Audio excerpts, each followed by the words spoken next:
Okay, so hello everybody. My name is Afner, and today we're going to be talking about a question, times table question. So this is how it's gonna work. First, I'm gonna do lower range equals to int bracket input bracket quotation marks enter your lower range. Lower range is like let's say my lower range is 3, my upper range is 10. So show a times table from uh 3 to 10.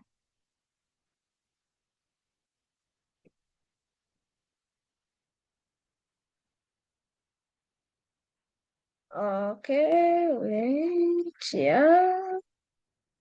Enter your upper range.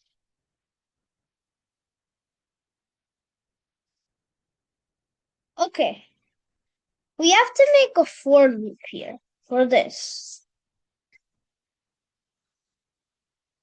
Okay, for I in range, lower range, comma, upper range. That's it. Then we make another for loop. For j in range 11.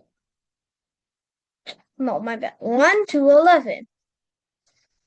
So meaning it'll do 1 to 10, right? Now, what we're going to do here is print I and j. We're using the string formatting. Okay. So, first, I times j equals to, now do the operation. I times j. So meaning the lower range, it will do all the multiplication. Times table, let's say 3 to 10. All the 3 times table, then the 4, then the 5, then the 6, all the way up to 10. What's 10 times 10? Oh, my bad. That wasn't supposed to happen. And we're done. So when we run this, let's say I want a 1 to 10 times table. Okay. It writes, see? It starts from 1 to 10. I mean to 9. So what do we do to make it 10? If we try 12, let's see, will it work? If we do 1 to 10, it only does 9 times 11. Okay?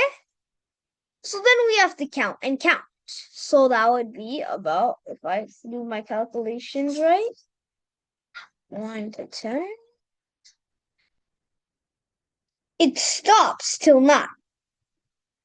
Okay, but if we do, for example, 3 to 5. See? Started from 3 all the way to 5. Okay? So what does this 1 to 11 mean? This 1 to 11 means it will do the times table from 1 to 10. For example, there's 3 times table. Start from 1 all the way to 10. Right there. I hope you guys can see that. Right there. Then it will do 4. Then 5. Okay. So that's it.